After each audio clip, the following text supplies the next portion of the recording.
उद्धव आणि राज ठाकरे यांच्या एकत्र येण्यानं मराठी मतांचं ध्रुवीकरण होण्याची शक्यता आहे। त्यामुळे महाराष्ट्राची राजकारणाची दिशा बदलण्याचा अंदाज व्यक्त केला जातोय। 2024च्या विधानसभा निवडणुकीत अनेक ठिकाणी मनसे आणि शिवसेना ठाकरे गट थेट आमने-सामने होते। त्यावेळी दोन्ही पक्षांचे उमेदवार पराभूत झाले असले तरी त्यांना मिळालेली मतं आता एकत्र झाल्यास तिथे महायुती किंवा अन्य विरोधी उमेदवारावर मनसे ठाकरे गटाचा उमेदवार मात करू शकतो। राज आणि उद्धव ठाकरे महापालिका निवडणुकीची रणनीती किती प्रभावशाली आखतात यावर आता पुढील चित्र अवलंबून आहे। मराठी मतं एकत्र आल्यास मुंबई, ठाणे, कल्याण, डोंबिवली महापालिका निवडणुकीत याचा सर्वाधिक प्रभाव दिसण्याची शक्यता आहे।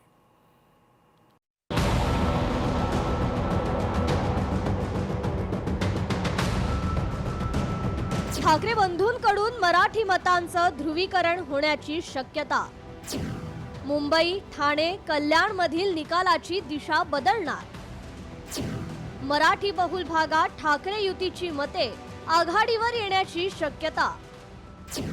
मनसे आणि ठाकरे शिवसेना महायुतीला भारी पडणार। राज आणि उद्धव ठाकरे यांच्या एकत्र येण्यानं मराठी बहुल भागातील मराठी मतदारांची विभागणी थांबण्याची शक्यता आहे। याचा फायदा उद्धव ठाकरे सेना आणि मनसे यांची मतसंख्या वाढण्यात होणार आहे। मुंबई महापालिकेवर अनेक वर्षे शिवसेना आणि भाजपची सत्ता होती। अनेक प्रभागांवर मराठी मतदारांच्या मतांची मक्तेदारी आहे। या मतांचा विचार केल्यास ठाकरे बंधूंच्या युतीमुळे मुंबईतील जवळपास 67 वॉर्डात ही युती आघाडीवर राहू शकते।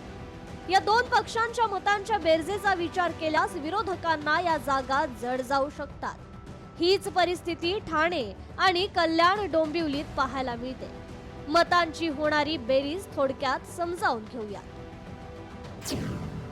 2024च्या विधानसभा निवडणुकीत मनसेनं मुंबईत 25 उमेदवार उभे केले होते। यातील 19 मतदारसंघात ठाकरे सेना आणि मनसे एकमेकांविरोधात लढले। अनेक मतदारसंघ शिंदे, ठाकरे आणि मनसे यांच्यात थेट लढत झाली। ठाकरे सेना आणि मनसेला मिळालेल्या मतांची बेरीज विरोधी उमेदवारांपेक्षा जास्त। माहीम मधील अनेक वॉर्डात मनसे आणि ठाकरे सेनेची मते अधिक। वरळी, दिंडोशीसह अनेक मतदारसंघातही वॉर्डातही ठाकरे बंधूंची एकत्रित मते अधिक।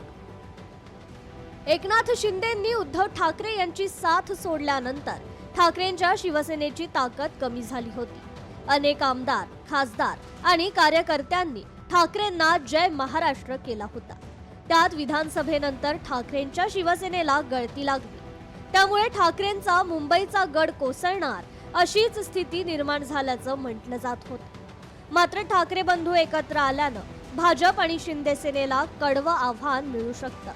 मराठी मतांच्या जोरावर दोन्ही भाऊ महापालिकेवर झेंडा फडकवण्यासाठी रणनीती आखतायत। मराठी मतांचं ध्रुवीकरण झाल्यास मुंबई आणि ठाण्यात भाजप आणि शिवसेना यांना ठाकरे बंधूंच्या युतीचा मोठा फटका बसू शकतो। ब्युरो रिपोर्ट, लोकशाही मराठी, मुंबई। लोकशाही मराठी ऐका, पहा, जागरूक रहा।